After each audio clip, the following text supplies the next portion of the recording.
आरक्षण, रिजर्वेशन एक बड़ा ही विवादित मुद्दा है, बड़ा ही विवादित टॉपिक कह लीजिए आप लोग। देश की आज़ादी के बाद से देखिए इस पर हमेशा चर्चा होती रहती है और बहुत सारे लोगों को आप लोग देखते होंगे इसके पक्ष में भी खड़े रहते हैं, बहुत सारे लोग आरक्षण के विरोध में भी खड़े रहते हैं। लेकिन आप लोगों को एक बात जान लेनी चाहिए, जो एक तरफा इसका पक्ष लेते हैं या इसका विरोध करते हैं, दोनों इसके बारे में कुछ खास जानते नहीं हैं। ये आप देखते हैं कि आपको हमेशा कहता हूं कि एक सिक्के के दो पहलू होते हैं। उसी तरह से आप देखेंगे इसके कुछ पॉजिटिव पॉइंट हैं और नेगेटिव पॉइंट भी आप लोगों को देखने को मिलेगा। अब आप देखिए 10% आरक्षण जो सामान्य कैटेगरी के बच्चे हैं, आर्थिक रूप से पिछड़े हैं, उन्हें भी दिया गया है। तब से कहा जा रहा था कि कुछ इसमें सुधार हुआ है, तो अभी क्यों चर्चा में है, क्या पूरा विवाद है, इस पर हम लोग बात करते हैं आरक्षण। और देखिए आरक्षण का सीधा सा मामला आप समझिए, आरक्षण का मतलब होता है रिजर्व हो जाना। अब आप देखिए कोई सीट आप लोग रिजर्वेशन करवाते होंगे, कई बार ट्रेन से जाते हैं, फ्लाइट से जाते हैं, बस में जाते हैं, तो आप देखते हैं कि आपकी सीट आरक्षित हो जाती है, वहां जाकर आप भी बैठते हैं। तो किसी कैटेगरी के लिए अगर कोई सीट आरक्षित हो गई तो उस पर वैसी कैटेगरी का कोई उम्मीदवार जाके बैठेगा, ये रहता है, ठीक है। और हरियाणा सरकार की आरक्षण नीति को हाल ही में हरियाणा हाईकोर्ट ने रद्द करने का फैसला सुनाया। और आप देखिए कई राज्यों में आप देख रहे हैं 75 80% आरक्षित की जा रही सीटें। और 2020 में राज्य सरकार ने 30,000 रुपये से कम मासिक वेतन वाली प्राइवेट कंपनियों में 75% नौकरियां स्थानीय निवासियों को एक तरह से निवासियों के लिए आरक्षित कर दिया था। और फिर आप देखेंगे कि फैसला सुनाते हुए हरियाणा हाईकोर्ट ने कहा है, अगर इस कानून को मंजूरी दी गई तो आप देखेंगे हर राज्य ऐसा ही करेगा और देश के भीतर आप देखेंगे एक कृत्रिम दीवार खड़ी हो जाएगी। और उन्होंने कहा है कि इस तरह के कानून को किसी भी कीमत पर मंजूरी नहीं दी जा सकती है। पिछले 2 साल में यह तीसरा मौका है जब कोई हाईकोर्ट या सुप्रीम कोर्ट ने राज्य सरकार की आरक्षण नीति को रद्द किया है। इससे पहले 2021 में सुप्रीम कोर्ट ने महाराष्ट्र सरकार के मराठा आरक्षण को रद्द किया है। इसी साल आप देखिए कोर्ट ने तमिलनाडु वत्रियार समुदाय को दिया गया 10.50% आरक्षण रद्द कर दिया है। अब कोर्ट ही करता है, बाकी पार्टियां तो कोई विरोध नहीं करती, ये भी आप जानते हैं, क्योंकि सब आप देखते हैं कि डरते हैं आरक्षण के मुद्दे पर बोलने से। वर्तमान में कम से कम 4 ऐसे राज्य हैं जिसके आरक्षण नीति का मामला कोर्ट में पेंडिंग है। इनमें मध्य प्रदेश, महाराष्ट्र और का ओबीसी आरक्षण महत्वपूर्ण है। इन सभी राज्यों पर आप देखें कि लिमिट तोड़ने का आरोप भी है। हाल ही में बिहार सरकार के एक फैसले ने भी आरक्षण की मैक्सिमम लिमिट पर बहस छेड़ दी है। जो 50% इंदिरा साहनी मामले में हुआ था ना, उसको भी तोड़ दिया है। आरक्षण को लेकर मैक्सिमम लिमिट क्या है? सुप्रीम कोर्ट ने इंदिरा साहनी जजमेंट में आरक्षण नीति और उसके मैक्सिमम लिमिट को तय किया था। इसके मुताबिक किसी भी सेवा में आरक्षण का एक लिमिट होना चाहिए। कोर्ट ने 50% से ज्यादा आरक्षण देने पर रोक लगा दी। यह आरक्षण का मैक्सिमम लिमिट कहलाया। और इंदिरा साहनी बनाम भारत संघ के मामले में 9 जजों की संवैधानिक पीठ ने फैसला सुनाया था। इस पीठ में justice M Kania, justice M Venkatachaliah और justice T K Thommen, justice S R Pandian, justice T Ahmadi, justice K Singh, justice P Sawant, justice R Shah और जस्टिस बीजे रेड्डी शामिल थे। और इसी सुनवाई में आप देखिए क्रीमी लेयर जैसे शब्द सामने आए और इसी के आधार पर राज्यों को 50% के दायरे में आरक्षण को बढ़ाने या घटाने का अधिकार भी मिला।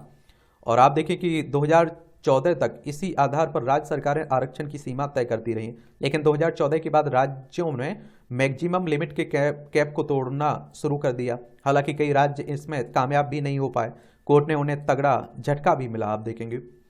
अब आप देखिए आरक्षण पर मैक्सिमम लिमिट तोड़ने की होड़, तो बिहार सरकार ने 75% आरक्षण व्यवस्था लागू करने की बात कही। सुप्रीम कोर्ट में बिहार सरकार के स्थायी वकील मनीष कुमार कहते हैं कि 50% से ज्यादा आरक्षण देने का प्रावधान सिर्फ बिहार में नहीं है, बल्कि पहले भी कई राज्यों में इसका प्रावधान है। बिहार से पहले तमिलनाडु में 50% के आरक्षण कैप को तोड़ चुका है। महाराष्ट्र सरकार भी इसे दूसरी बार तोड़ने की कोशिश में है। और आप देखते हैं कि राज्यों की दलील आबादी के हिसाब से हिस्सेदारी देने की है। बिहार की तरह राजस्थान, कर्नाटक, छत्तीसगढ़ में भी 50% से कि आरक्षण कैप को तोड़ने की बात कही जा रही है। और विपक्ष की इंडिया गठबंधन ने जाति आधारित जनगणना को बड़ा मुद्दा भी बनाया। जानकारों का कहना है कि आरक्षण के 50% लिमिट को तोड़ने का यह फैसला पहला स्टेप है और आरक्षण कैप को लेकर सख्त नियम बनाने की जरूरत है। सवाल है कि आरक्षण कैप यानी कि उसके लिमिट को लेकर सख्त नियम बनाने की जरूरत है, अगर हाँ तो क्यों इसे भी देख लेते हैं। इंदिरा साहनी जजमेंट के खिलाफ कई राज्यों का आदेश। आरक्षण कैप को लेकर इंदिरा साहनी जजमेंट के खिलाफ कई राज्यों ने आदेश पारित कर दिए। इनमें से कुछ फैसलों पर सुप्रीम कोर्ट ने स्टे भी लगा दिया। हालांकि राज्यों का तर्क है कि आर्थिक आधार पर आरक्षण मामले में कोर्ट ने 50% की लिमिट को खत्म कर दिया। जो 10% आरक्षण मिला था तो वो जोड़ेंगे तो 50 से अधिक हो जाता है, तो पहले ही टूट चुका है, सुप्रीम कोर्ट ने ही तोड़ दिया है, ये कहा जा रहा है। और सुप्रीम कोर्ट की बात करें तो सर्वोच्च अदालत है हमारी। संविधान के अनुच्छेद 124 के तहत इसकी स्थापना की बात कही गई है। 28 जनवरी 1950 में स्थापना हुई थी। सुप्रीम कोर्ट की 5 जजों की बेंच ने ईडब्ल्यूएस आरक्षण को संवैधानिक माना था ना। जानकारों का कहना है कि इंदिरा साहनी और ईडब्ल्यूएस आरक्षण पर सुप्रीम कोर्ट का फैसला एक दूसरे का विरोधाभासी है। ऐसे में नए सिरे से इस पर सुनवाई होनी चाहिए और आरक्षण पर नया लिमिट तय किया जाना चाहिए एक तरह से। और सुप्रीम कोर्ट के वकील विराग गुप्ता कहते हैं कि आरक्षण लिमिट की सीमा की बात अगर कोर्ट में अब आती है तो 11 जजों की बेंच में यह मामला सुना जा सकता है, क्योंकि इंदिरा साहनी मामले में 9 जजों की बेंच बनाई थी, उससे बड़ी ही बनेगी। मेरिट सिस्टम के ध्वस्त होने का खतरा। तो इंदिरा साहनी जजमेंट में जो सबसे बड़ा तर्क दिया गया था वो यह था कि अगर सिस्टम में सिर्फ आरक्षण पॉलिसी लागू कर दिया जाए तो यह मेरिट लिस्ट हो जाएगा और इसका ढांचा जल्द ही भरा भरा कर गिर जाएगा। और इंदिरा साहनी के पक्षकारों ने कोर्ट में संविधान का भी उदाहरण दिया था और उन्होंने कहा था इसी बहस में संविधान निर्माता भीमराव अंबेडकर ने 50% आरक्षण तक की पैरवी की थी। आप देखेंगे कोर्ट ने इसके बाद कई बार इसकी समीक्षा की बात भी कही और आरक्षण की अवधारणा प्रतिनिधित्व सुनिश्चित करने के लिए किया गया था। लेकिन आप देखते हैं कि अब जिस तरह से हिस्सेदारी में इसे बदलने की तैयारी हो रही है उससे मेरिट सिस्टम के ध्वस्त होने का खतरा भी बढ़ गया है। और बिहार सरकार ने सरकारी नौकरियों को लेकर हाल ही में एक सर्वे रिपोर्ट जारी की। इसमें कहा गया है कि मेरिट कोटे यानी कि अनारक्षित श्रेणी में जिन लोगों को नौकरी मिली है उनमें से 20% सामान्य वर्ग और 18% आप देखिए ओबीसी वर्ग के लोग हैं। यानी यह नहीं कहा जा सकता है कि मेरिट मामले में भी किसी एक वर्ग का ही दबदबा है। आरक्षण बढ़ाने में सरकार का लुंज-पुंज रवैया। सुप्रीम कोर्ट अब महाराष्ट्र और तमिलनाडु सरकार के आरक्षण बढ़ाने के प्रस्ताव को खारिज कर चुकी है। मराठा आंदोलन पर जो महाराष्ट्र सरकार को जमकर फटकार लगी, कोर्ट ने कहा है कि बिना किसी आधार के मराठाओं को आरक्षण दे दिया गया है। और आप देखिए मराठा आरक्षण के लिए आंदोलन भी चल रहा है।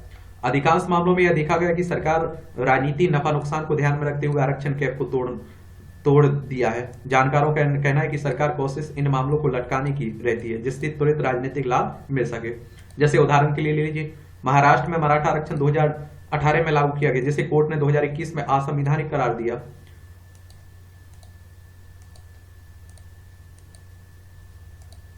और आप देखेंगे क्या दिया, करार दिया। और इसमें आप देखेंगे कि उसका ऐसे में 3 साल तक यह मामला कोर्ट में लटका रहा